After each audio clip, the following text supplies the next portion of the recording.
abusa fa mama kwaba na mama ha emra Honorable Ken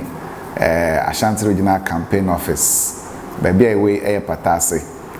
patase behind a faithful to be per direction aba Honorable Ken Ashanti Regional Campaign Officer ya wa patase faithful echi in fact and yene Baptist asori ya wa patase no na ebo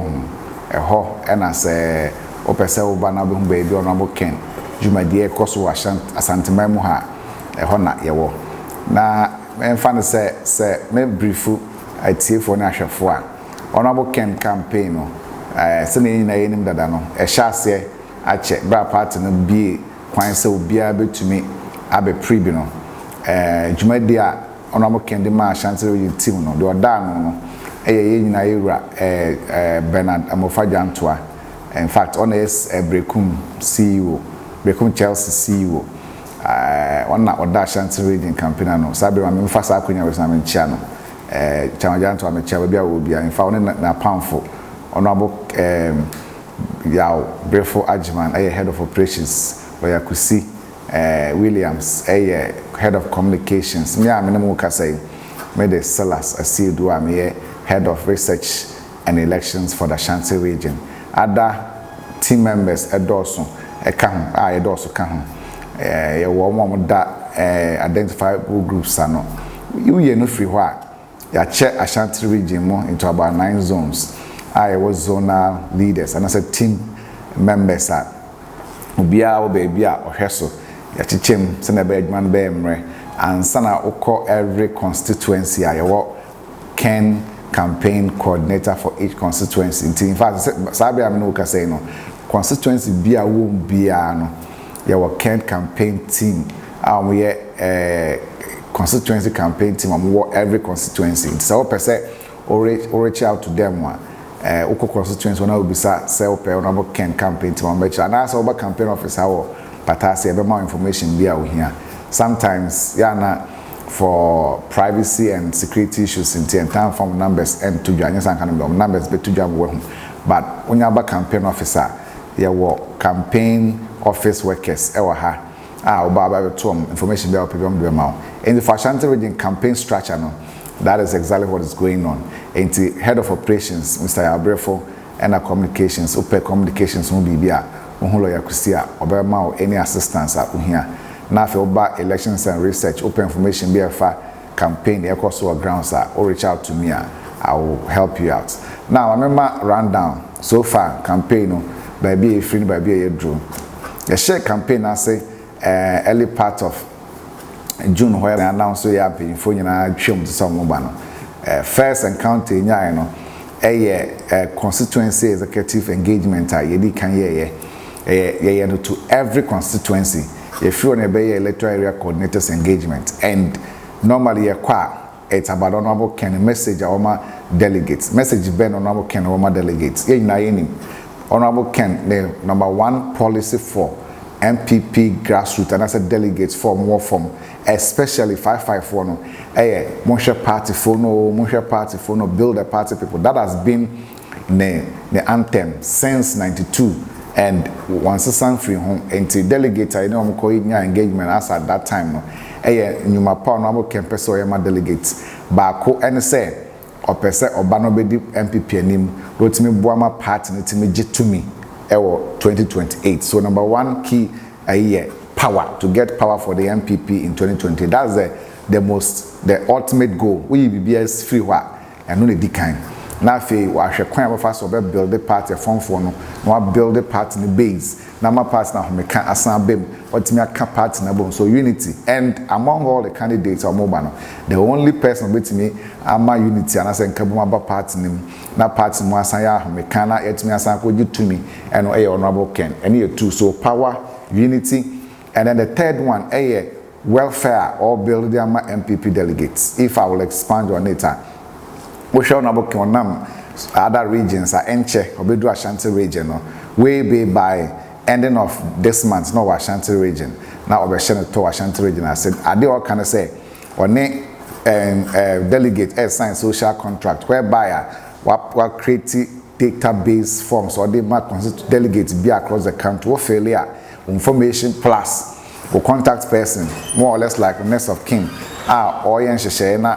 waboa ama wanya data on all constituency delegates of which nyame adom ne eto abama no na obey president of the Republic of Ghana as some of the no can build a party people no kwa ba so bit me reach out to delegates no busuafo esa database no why na other regions encho bedu Ashanti region on saka fele the oyen says nyame no be president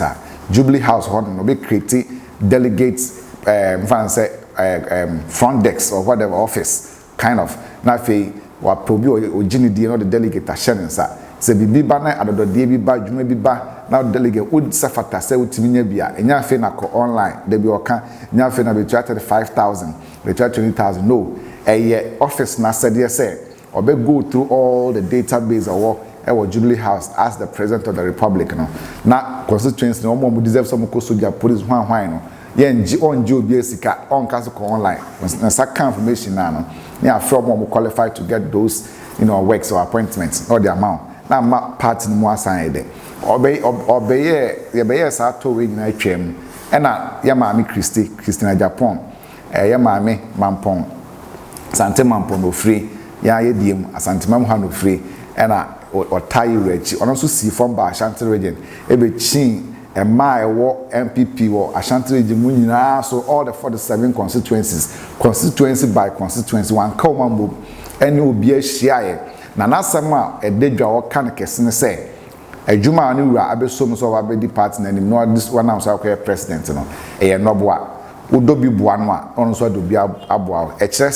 se mutime boa tai na chie campaign ma madodo na ginidi na moto abama no a na omkodu fikese mu a obere ten the same in the mama and say no can be say in Ghana's history of politics no the only politician or ba wetimi form a group or the shema mame Kunadu Rollins I friend 31st December women's movement into ono oba na wabe tani kunachi no or the bibi by friend no friends of Christian Japan ladies of MPP at 31st na pepe onya wini na ye be wini presidency na obe rebranded na ye party ne dia that almost some party no man we obeja ma NPP ma na ombe ma no assistance loans any opportunities o person started business emwa bia de be boa mo etimi aye se no ye ma me kuna do ye ma 31st December women's movement no sa pepe near that building MPP former ye ma me see from sa asem no de nam noboa message on nam no o chi obi aso ama man so aginu tum ama sa abre ma me nam other regions team na ya kitchen so eguso a ye adwuma constituency mo abi honorable Ken e person de beboa no de beboa afenso friends of Ken Japan MP say wa santimemu a omota no a yewura honorable Ken echi ebi ye honorable Kwabena Boateng ebi ye honorable lawyer Kwaku Asante Boateng ebi ye honorable Kwaku yewura Obuase West MP Kwaku Kwating ebi yewura Elvis Dapamo yewura Stika honorable Stephen Amwa of Insha omo nyina ka come resources abomu a omo ye campaign wo all the constituencies omo countable ensan ho sempa me no ka say 27th November na honorable Ken na wasantibem ha on delegate ebeshia ntimi nua say utiemi a honorable Ken campaign no efi campaign structure edikosi nka na say enwuma eguso ayeye ayaya bedu ba bia edue no delegate so eje asempa no etum assembly obi abeka kire say honorable Ken den menjindi honorable Ken say ade hia Ghana for enwuma and oba bibie enwuma mamabu no aye adwuma abenya aye no na be kira braba obebo aware obeware ene ajapade obetumi aye ntimi na nsemo a ekoso Ashanti region honorable Ken campaign no and I'm there too when we yo there is this argument out there say Ashanti region team Ken adwuma honorable Ken was Santimemu ha no yura janto na janto Mindshare FM grofo accuse say or make some claims be say if one for instance I'm my video no personally say candidate pre-MPP presidential primaries no yura Ken order number 1 which will be in yura Brian order number 2 yura Baumiane yura aduchumne ya papa komna Japan no among these 5 able men mo pre-MPP presidential flag bearership no Brian any atem Baomi any atem Commander Japan any atem Dr. Duchu any atem or can do baby no one more era can in fact me tie and the now person change and say out of these 5 no 4 na mabom with the money atem indirect no person just on about can do the atem but Yamiano no training since I started this MPP flag bearership race even first project make a first project 2023 I shall say no obi a okanya me so no kre e follow Honorable Ken the first presidential another flag bearer aspirant or gather all polling station for the constituency level now bound so he started that project or shall say want to be via shall say kama then quickly won say okay duma ko ba fi say or refer to even era Kenya Japan say sabio sabi kraman agiramwa hu ade a obebu na niego so kraman hu ade opo ye ma me Samaria Baumia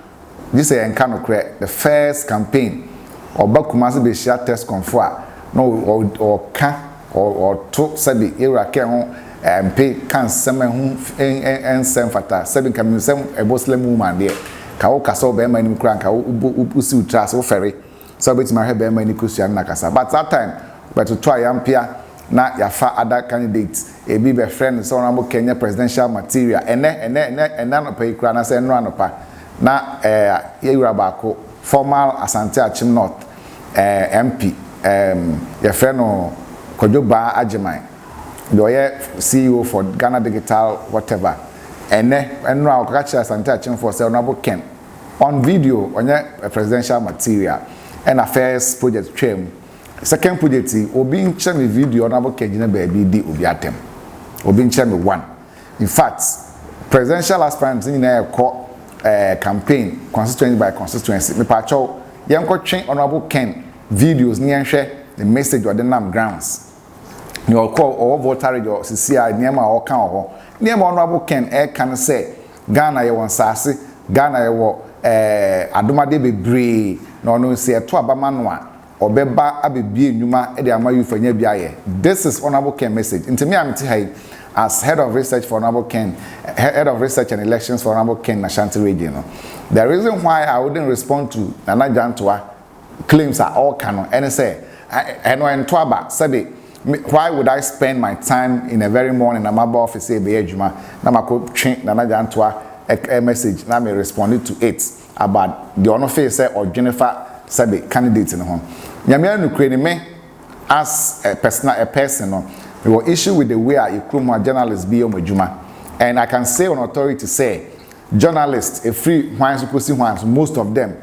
no sabon say or chim aka bibi or hama ka bibi a obi ama ne sika so onye sa adwuma na ma no what I say and I want me nyi yera janto an free ko mu nyina nkrofo send no sika mo ye adwuma mo da but e besre no so office in the panakra wo mpena asem a men use platform thing and you say wo grounds into no obe pin ni pan down now journalism now we no we are not being fair Honorable Ken McCown Honorable Ken Mowdin so office obe campaign mo bi a adentina an astute journalist like you on our CS who are school and masters one why to say what me claim what they him say or be edit attempt the reason why Team Ken Ashanti you are not responding to him say you may die is not soon delegator you're dealing with them in Ashanti region are over 36,000 in fact what the old executives are part number council number to be ebeka ho a they show some cross up to 37,000 and yes sabi yes say wonso oni nipa adwuma no so but apafo no so ye de yenim say we are few on our side until we have more work to do down there the best say you be responding to Janto eno entoaba eno enko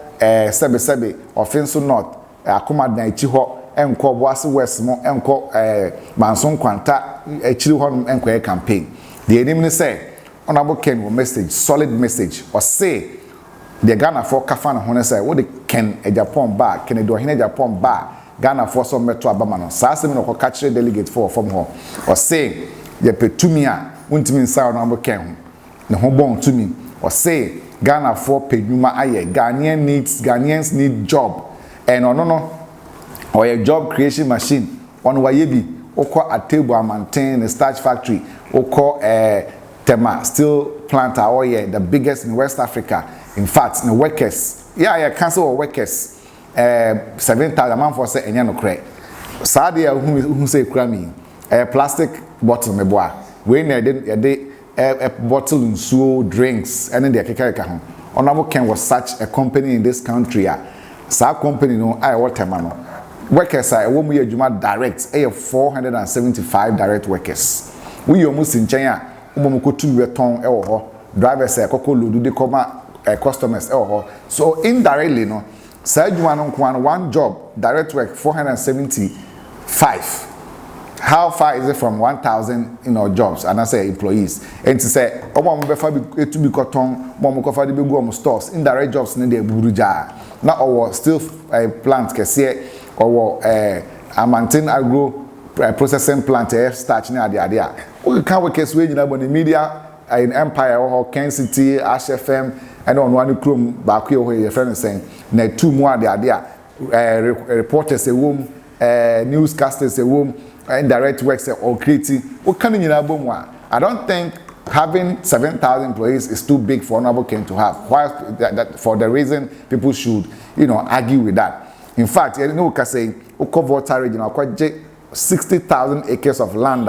Obabisi ethanol factory are able to produce ethanol. When you ethanol spirits now baba 4 degree tune no ya the bunch na your bunch of hands bottom for crunching. And we don't see the reason why he responded to Sabi unfounded allegations and claims by astute journalists like Mbofo Jantoa. I mean, Ghana journalists for say the way is almost Ghana it's really troubling because sometimes information about the carbon unfounded. You can't really authenticate where they got that information from. The best delegates, Honorable Ken say, or Baba her party for, or Ba Abike Mama Ghana for. And sometimes we don't need to argue or spend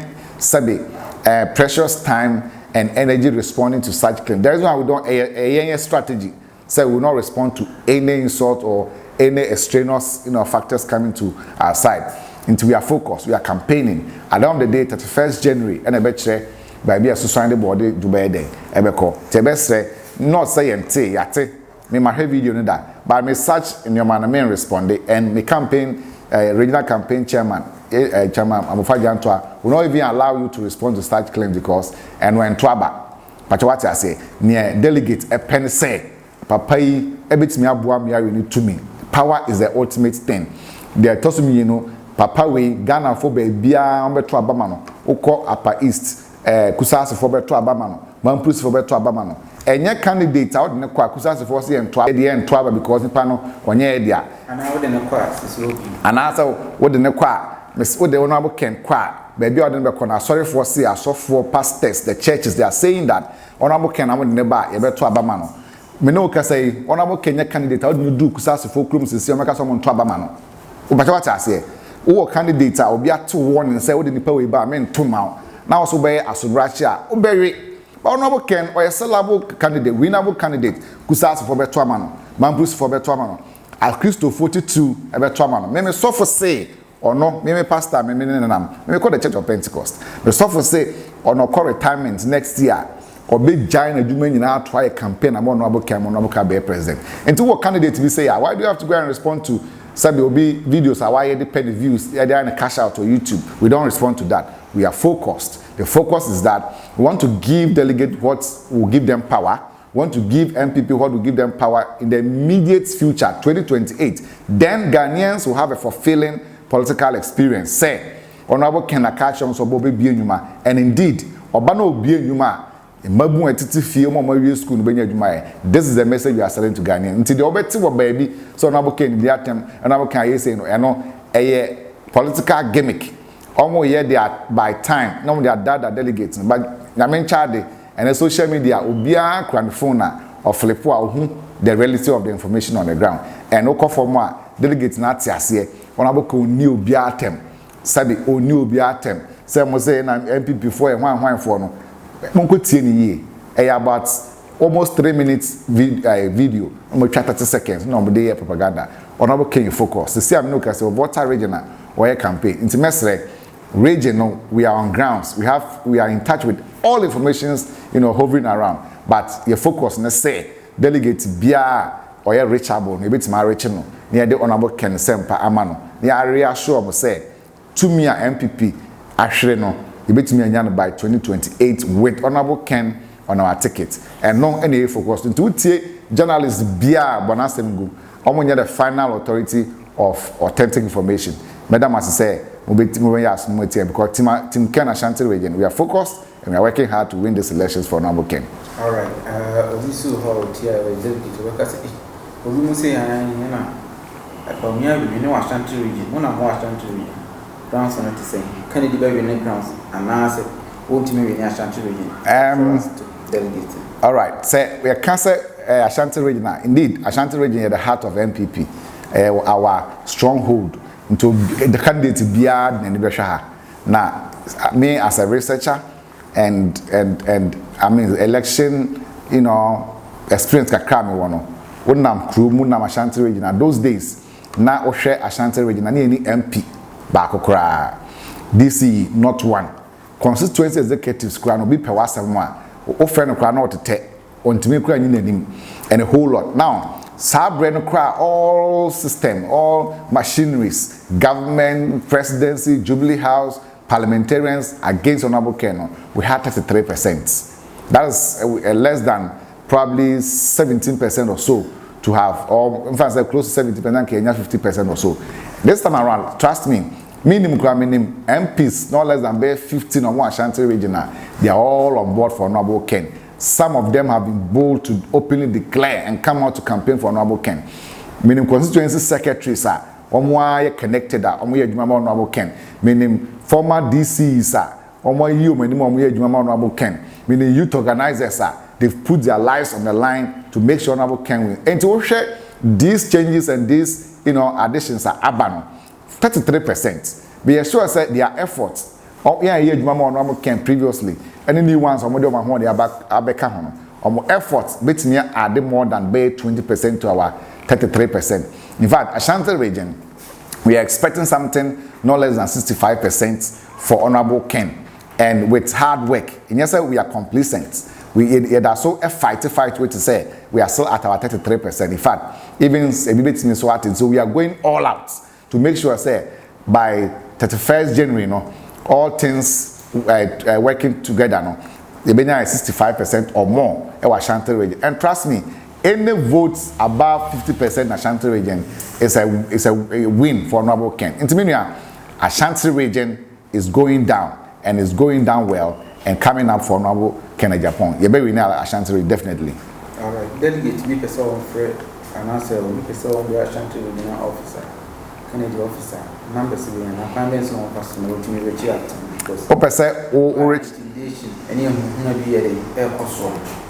Reach out to Ashanti region campaign management team and as officer. Like I said in the early video, and I said earlier on in the video, say your regional campaign office, Patasi, Kapatasi or Santasi, between Santasi and Sofola and Stretch, a few for echi, and now they will do KSTS, no Chakwanim, maybe say a few for Metro. Now I'll be fearful for each. And I say, oh, person, reach out to you. And meet me the number to ja. And I say, producer, and meet me the number to screeners. And I'll producer now. Ubenya your number. Now I reach out to us. But that's the you be office no every day up to Saturday. Sundays where sometimes we come around when they need to come. And two person reach out to you. Your Patasi Ashanti now. So be intimidated too. This time around, MPP any power. Your opposition. Obia more be intimidate too. We future error and same. So be intimidate too. No, now so be with them come to our office and come and report to us. We'll take the issue up and follow up to the national and make sure Sadi Pakrom. No can say neck afre chairman untumi any abronye e disciplinary committee for the fact some catch the delegates say why one support to Mahmoud Bawumia and I want to Obama no be with them fiabo no. Incofa petition party head office aman yeah from disciplinary committee enya me nwanwa say be wie no mo kra na suspend one and more be intimidate too me I will stand for say untumi ne abronye intimidation ehunu no de bar from catch the delegate say e obi ntine maintain no mudin wa abom na wa support them candidates no o me you dey free mu no they are right now before the disciplinary committee me assure say anhwe omukra benya suspension in the party and obi anka na komanto ne yem na yi wenim we delegate yi wenim na fa last nyina gusumo no aboken na ye win elections na MPP besa aye party aye akono na atiefo ato abaman the sense to be say obi intinde tiwa Fred and I contact any of our social media activists in our family office. That's right. Me say sense to subium so obi intimidate wa tiemi me san bo subium so obi intimidate you say adenti na wo ye adwuma ma ono abo ken ade na pesa oto abo ono abo ken na the social media handles bi ababi obekọ bi abem say obi ye ono abo ken ho adwuma den wo he Rejoice TV mo wo hwe